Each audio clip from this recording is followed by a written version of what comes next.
Hey there, it's Derek from Pacific Coast Auto here. We're taking a look at a Suzuki Cappuccino. This one bought from the auctions here in Japan. We're going to be sending this one to the USA.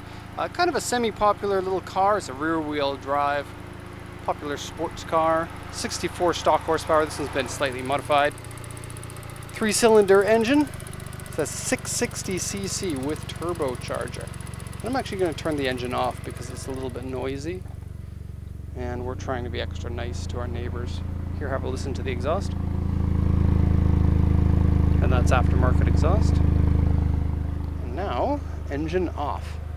This one is what I would consider probably a below average grade. And not slightly below average, maybe a little bit more than slightly below average, mostly due to corrosion on the car. This was all mentioned on the auction inspection sheet at the time of purchase, and so no real surprises. At least I don't think so. I'm going to go over the sheet again just to make sure, and then if there are any surprises, I'll mention them in this video. And so yeah, bought from auction on buyer's request for this one. And yeah, Cappuccinos are great little cars, very peppy, very fun to drive, and you can't really see in the video, but these are micro size. They are maybe a tiny bit longer than a Mini, but narrower, and kind of common little race cars here in Japan. You can find a lot of them have been modified. This one not an awful lot, but definitely has been modified. And then this one has mileage unknown, and so we don't really know how long it's been on the road for. It says here that odometer shows 3,690 kilometers. The auction inspection sheet says it's a 5-digit odometer, so it'll roll over at 100,000. But also, in 2006, it had 9,050 kilometers. I'm sorry, 2016, and so that's fairly recently. And the gauge set has been swapped out to a different gauge set. I'll just show you what that looks like here. So the red-faced gauges are cool looking, and we already knew that this was an unknown mileage car. It seems like the car probably has around 130,000 kilometers, and that looks about right for the condition of the car, but we can't really guarantee that. Okay, the car's not for sale. I don't know if you've seen these videos before, but yeah, we post these videos of the cars that we purchase that have already been bought, and so if you want to purchase, our website can show you how to do that, just to let you know. Now, for the condition of the car here, we have the stock intercooler, a very cool little system here where the turbo comes in, piping to here, scooch. There's a little intake here for the intercooler, and it looks like an oil cooler really, but that little intercooler I guess would be fairly effective for the small volume of air you're going to be compressing here, and then it goes right into the intake here. These engines, the F6A and later on the K6A, have fantastic tuning potential. Kind of an overbuilt engine, and then lots and lots of tuning parts here in Japan.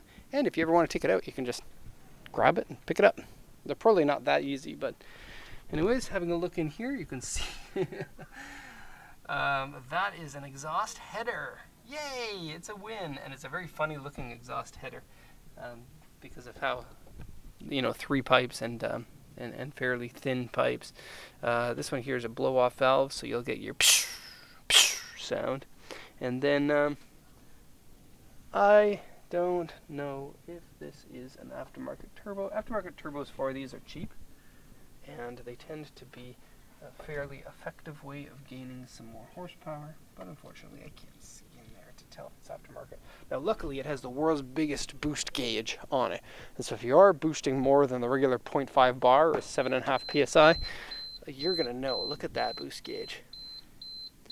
And even if it is the stock turbo, some people turn up the boost because it's easy to get a little bit more power that way. Okay, now other modifications? I don't think so. It has, this one has been in an accident. It has kind of some shoddy repairs over there. The hood doesn't line up poorly, so from the exterior you can't really tell. And I did take it for a quick little up and down the road.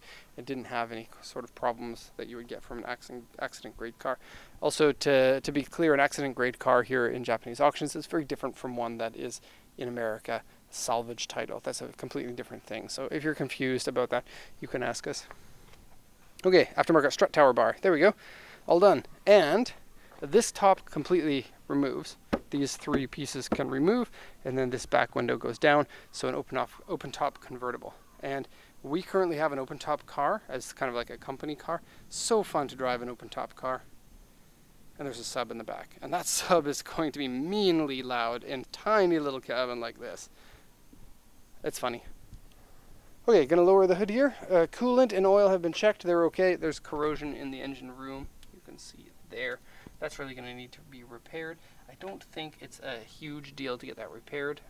These ones down here also, a little bit of corrosion in there. Okay. And I would consider the accident repair of this section here to be rather poor. Take a look. Okay, closing the hood. And it's an aluminum hood, so very lightweight. And let's go over the auction inspection sheet so you can see what the auction told us about this before buying. It's a 1992, unknown mileage, but reading 3,690. Auction rate R because it's been in an accident. Interior C, exterior C. I think interior is actually quite good on this one. Exterior pretty bad, but interior is good. And exterior badness mostly comes from uneven paint and rust. And I'll show you that in just a second. So it says aftermarket suspension, various other aftermarket parts, so see in person for details. 5-digit odometer, so the mileage is unknown. And then aftermarket exhaust, aftermarket steering wheel, extra gauge inside the car, and then registered. It's a 1992 5th month. I guess I don't know why they mentioned that. Okay, windshield rock chip. This is the inspection from the auction house. Interior scratched, wear, and dirty. 5-digit odometer, so the mileage is not known. Underside painted, surface rust and corrosion. Now I took some pictures of the underside because it's a low car, I can't really see. But judging by the rest of the corrosion on the car, you can assume that you're probably going to have to repair some other ones. And so if this were my car, I'd send it to a shop and say, hey, I need the underside repaired. It doesn't need to be pretty because nobody sees the underside, but just make sure it doesn't have any problems with rusting again in the future. It says left and right front inner panel and left and right front frame have accident damage that has been repaired. Front cross member dented, core support replaced, dashboard warped. That's weird, I didn't notice that. Looks fine to me. Okay, aftermarket shift knob. Interior has seat covers on it. And the seat covers are weird because they're leather seats, or leather look. They're not real leather seats with leather seat covers on it. So I don't know who did that, but the seats underneath look to be in prime condition. And the leather seats for these can be rather hard to find, so that's a nice little win. What else? Fender arches have been modified to fit the larger. These tires are larger than what you would normally get in here, so you're going to need to modify the fenders in order to fit them in. And you can see that the tires poke right out to the very end. And oddly, Momo tires, I didn't know about those. Apparently they're a thing. And then a wheel that I don't know what the brand is, but they look like a very lightweight wheel. But I don't know the brand. So if you know, let me know, because I'm curious. Okay, being sold as a mileage unknown car, has been cleaned by the auction before selling, and console has glue marks on it. Various wheel scratches and door mirror scratches, various scratches and dents and repair marks. Okay, so looking on here, we have medium scratches here. Rust, rust, rust, rust, rust. And the rest of the body is generally pretty good. Now they missed a dent here.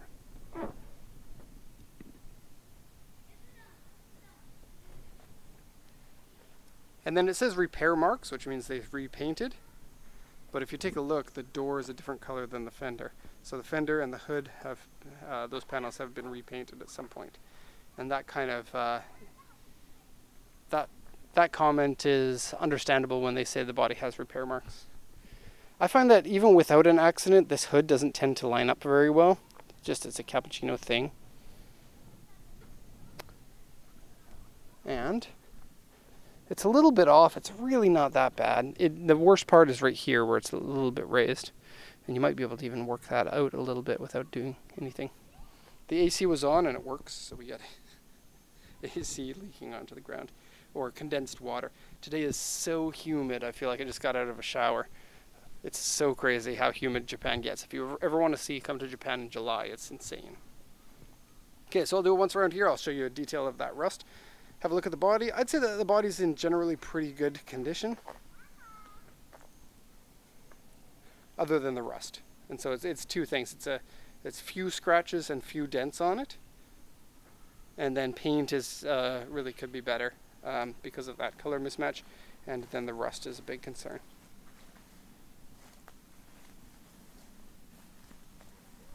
Okay. Now, if you choose to buy a car like this, it can be a project for you if you want, if you're into that kind of thing. But you would pay less for something like this than one in good condition, so there's a trade-off there. If the car didn't have the rust, you would be paying quite a bit more. So we have some mild scratches here that you'd be able to buff out most likely, and a small dent there. And going down here, we got some sill problem. See, there's rust along the sill. And then this section here has quite a bit of rust. And then that's the same thing on both sides. Get out of the way of Alphard. Okay. And then rust bubbles from here to here.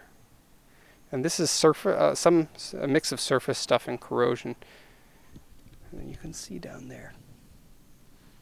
Okay. Scratches there. Back spoiler has a weird problem with the paint where I guess it started to fade, and then they're like, you know what? I'll just make it black by sanding it all. So I guess it doesn't look that bad, but really time for new paint. It matches the top end. And the top has peeling paint. And basically all the panels have some of it.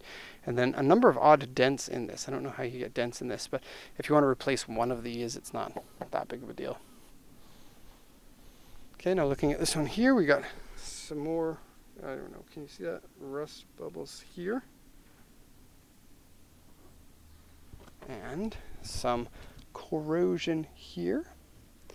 And then this side sill is probably a little bit worse than the other one in terms of corrosion. So you can see that.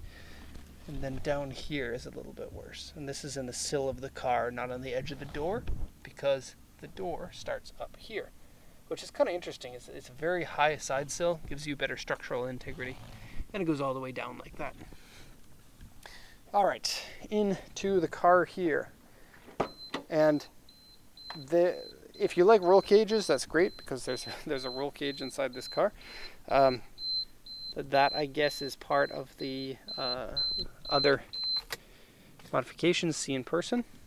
So, because of the roll cage, you can't push this back as far as you normally would by about 1.5 inches or so. So it's fairly significant in a car that's quite small. And so probably time to take that roll cage out, unless you're a small person and can handle that space. I think it's a very nice looking roll cage, and then a good install here of the subwoofer in the back. Okay, it smells like Japanese air freshener inside, which has a very unique smell to it. Seat covers, they're kind of hard to put on, so I don't really want to take it off, but they're not attached in the back. This is supposed to attach underneath the seat, but it doesn't. So you can pull it out and you can see the condition of the leather seat underneath, or the fake leather seat, but still good condition. If it were me, I would take the seat covers off because I think it looks better with the originals, but those original seats are in short supply now, so it does have some value in that respect. Okay. Sparco steering wheel. Very grippy, which is good because there's no power steering in this car. Oh, I can't get in. Okay. There's gauges once again. Some wear on the steering wheel. You can see it's worn smooth. Pivot Race and Rally Motorsports full competition model. Not really. I don't know. I don't know how many race car drivers really need to see what their boost level is at all times. I think it's more of a gimmick thing. I think if you're going to be putting in big gauges for racing, then what you want is your tachometer to be big with a shift light, and then your temperatures. So, glue mark here. I guess I'll show you what the dashboard looks like. And I don't see much warpage, if any at all, so that looks fine to me. This section here, very simple. AC works, that's good. Okay, shifting. Shifting feels so good in this car, and it's so incredibly fun to drive it. Rubber floor mat, or it's like a vinyl plastic floor mat, and then original floor mat there. And then leather seat sounds, listen. And that is me rubbing my butt onto your seat. So there you go. It can be like a sales point. Butt of Derek has been rubbed on the seat. Okay, now in order to open the back, it's pretty easy. You can take these pieces off with the clips, all up there, and then if you want to take the bottom piece or the back piece down, you push this sideways and then you pull this up, and then that allows this one to rotate on an axis right here, and it rotates all the way down, and then you'd be able to see the roll cage and the sub in there from the back. It'll be a very cool look, especially with the blue roll cage. I think very good. Okay, Suzuki Cappuccino. And I'm going to pull up to the front because that van's going to run me over if I go to my regular place. So there it is. If you have any questions, please let me know. Otherwise, thank you so much for watching, everybody, and have a nice day.